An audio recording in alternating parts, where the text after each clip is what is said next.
Hi, shalom, shalom. Muriak lang ko gamay atong sa kabahin sa kanabitang um, sa deal ba ni Trump. Kabahin sa sa mga hostages. Ang nahitabo jud ana, naipit si Netanyahu. Naipit si Netanyahu. Mao nga naay mga naa sa kampo sa government ni Netanyahu nga sila ni resign ba, kay wala sila ka-agree sa kanang decision ni Netanyahu. Wala may mahimo si Netanyahu kay ang gi-threaten man pud si Netanyahu ni Trump nga kung dili niya siya mo agree ana is di na sila tabangan ba. No US will help them. Naipit siya. Imagine sa side ni Netanyahu. Perti niyang kanang before the pagkadaog niya, gubat ng last year 2024, gubat inatakihay dito Lebanon, babuto ato Gaza, buto dire, bomba dire, atake dire, di ba? And at the end lang namino siya ni Trump about sa ceasefire. Wala man gyud tato ceasefire kay si Netanyahu ang iya hadyong strong nga gibarugan is ang kanang ang Israel nga in a one state solution. Wa na gyud atrasay to iya ha. Two state wa na atrasay. Ni karon kay kanilagi gatuo sila severe si Trump. Siyempre na compromise ang desisyon ni ni Netanyahu. Sumo na nga critical kayo ang sitwasyon sa Israel.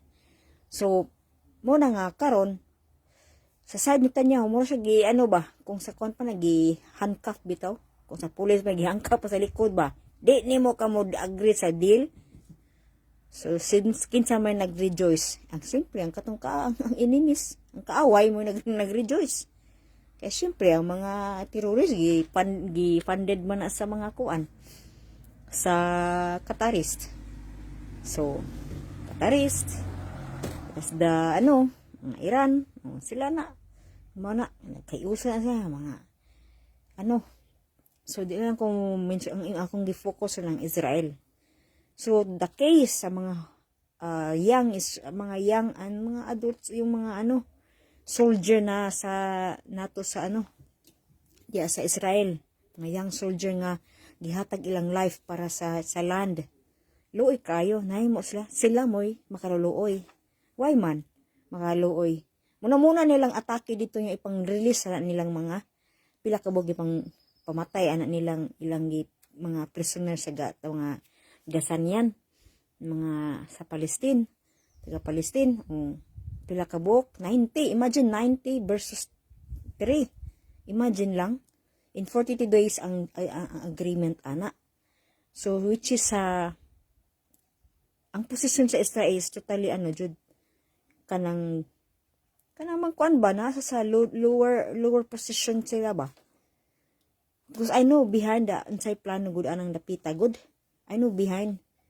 I have spoken na sa akong last na video concerning sa kanang nausab ang dealing niya sa Israel. So something is fishy with about. Wala ko ni price kaya lang sa kong giingon last time nga wa ko mi praise ni Trump. It is something behind with him. Because, of course, ang atong gibarugan ng Israel, dili sa Kaya siyempre, ang atong hope man na ni Mashiach, ang which is this our promised land nga gihatag sa atong Elohim. So, siyempre, it should be that, it should be, ang US mo help. Kasi Biden good is kanang man good, 2 feet man good si Biden good. for two-state solution sila. Si Netanyahu, wa na to, tuldo ka na gito niya, wa na gito atrasay, one-state solution na. But, naminaw man siya ni Trump about sa ceasefire. Nag-ceasefire sila. Ana, ceasefire to o, nag-ceasefire lagi. Pero unsa may kapalit sa ceasefire? Ayan, gusto nilang peace. Kay mo man nilang gigigol. They want Jerusalem will be in peace. But at any price ang ilang pag-peace. Ano ma at any price? Is because nakataya ang land. Nakataya ang land. And they think nga na kaluko nga magdo two-state solution ang mga Palestinian. No way. No way. They will not. They will not. Patayan talaga yan. Kasi gusto nila dyan sa Israel is to come back, to bring back again this land as their own. They want to take especially sa Jerusalem, the center there. Gusto nila ilahon ba? And it's not for sa mga taga-West, sa mga Israel nga they have no wala sila portion niya. Gusto nila ang murulan ng dapita ang mga Islam, not ang Israel. As a government, Israeli government. Don't say about all these folks, mga citizen nila, because we know sila ang mga kawawa. Diba? I have spoken sa kong last na video concerning after sa World War II, diba? After the World War II. Looy ra na liya ang mga. It is why it's time sa mga young soldier nga who give their life for the land is pait kayo. Kaya nga naman, anong pait man kayo is because of ang situation. Muna ni mong atake pila ka tao nga matay, pila ka soldier nga matay dito sa gubat to fight against those mga terrorist. And then i-release lang ni sa government sa Israel. Muna pinaka sad thing. Mabito tong daghan nga na mga kanang kampo ni Netanyahu nang resign kay wala na kauyon sa decision ni Netanyahu nga naminaw kay Trump. So it is really bad decision. This is why at the end of this situation there, Israel will be humbled. Israel will be humbled. Ngano man. We are on the way for this Zechariah 12. On the way ta na nga kuan. At the end, walay, no, you cannot trust. At it is written, do not trust in man. Ang hitabo god sa tao is always to trust man na something can help them, something that somebody can help them, something can save them. Oo, gamito na sila, but now is our faith. This is how our faith will be tested now. Will be tested to nga ang Elohim na jud ang imuhang barugan. Wa na, out of nothing ka na. That is totally in the high level of spirituality na. When you come to imuna, testing faith, bitahon imuna, is a high spirituality na. You don't need any around you. You don't need around you nga to help you. No. How can I say that? Because I know the experience we have. Now, out of nothing, Elohim can really work it. Miracle. Because if you become more, when you have a high spiritually of imuna and bitahon imuna, trusting faith unto Hashem, that is a higher spiritual. So sa katao, spirituality sa tao, will you reach up to the heaven? Because mo manay dinha man nato makabot ang Elohim. He can be reached in our faith. What is written in faith in Hebrew 11? Faith is the essence of things that so you can read it and that you can it is written, faith is the essence of the substance of things that we don't see, di ba? Mao na siya imuna. So mo na gikanahanglan ron sa Israel, especially sa mga brother Judah, because you have not to say majority Jew dun. Stop is criticizing the Jews, because it doesn't bring anything if you criticize. It's better you pray for them, because they are because this place, Israel, is in the world of the Yetzirah. In the world of Yetzirah, in the tree of life. Kaya nga naman, because ang Jerusalem is where the place the connection of Elohim. And this is assigned by Judah. So this is why the battle is there. Because they are the one who in charge of the Torah of Elohim. Until Mashiach come. Diba? Until Mashiach come. So this is why they are in the level of, not in the world of Isaiah, it is in the spiritual battle. That is in the world of Yetzirah, in the second world. Because Jerusalem is a place what Elohim, he put his name. This is when in ka ng dapita. So, and the Jew, they are tested now by their faith now. They have to stand for their faith, to cry for Mashiach, and to rescue them. Because they know that it's not Trump is their savior. No, it's not them. We have to know that there is also mixed multitude there. Mixed multitude there. Nga mo ay most nga nagrole sa Israel. So, may tabuan na is the majority, those who are non-observant Torah, and those religious group, next gapon na siya, religious group, only, of course, they are also in the time, Judah is also in the time of refining, the time of refining, and for the scattered one is the sifting. We have been squeezed also, giipit po ta sa mga circumstances of life, because it's all connected to every government to rule. Kung sama din ang ilang mga inflation ron is part of that. Nga, kagutom, this is, it will increase. So in Israel, Judah, we just have to pray one another, kay parehas man tayong gipugan man ta sa Elohim ron, gisift man ta sa Elohim sa atong faith. Atong faith. Mo na number one nga atong kuan mo na gusto sa Elohim nga mugawas sa tuong kaipit in our pain. What comes out is our faith. Our faith, you believe. You give everything unto Him. Let go nimo ang mga pain and we cry unto Him. But not because there is one thing is to be humbled is our kuan na to, Yetzer Hara. That is number one. Because Yetzer Hara, it has no faith. Our ego has no faith. Our animal soul is no faith. Why? Because he likes to control everything. He wants to look for solution. That is our animal nature. We always look for solution in what is in the earthly things. But in faith, there is, in our action of faith, imuna, there is come out of, good things. Good things to come out. Because you are reaching in heavenly. It's about abundance. Because you open door yourself. You open door yourself, your mind, your thoughts, unto in trusting imuna. In the trusting faith. Bitahon imuna. And this is how the abundance will come. The light will come. If we learn to let go things and trust to Elohim. It's a battle. I tell you, it's a battle. When we are tested with our faith, it's a battle. Why? Because of our Yetzer Hara. It's in there. That is our enemy. Our enemy inside. What is outside nga a battle? It is the same po na sa tong inside. If you have peace inside and you are in shalom, in harmony,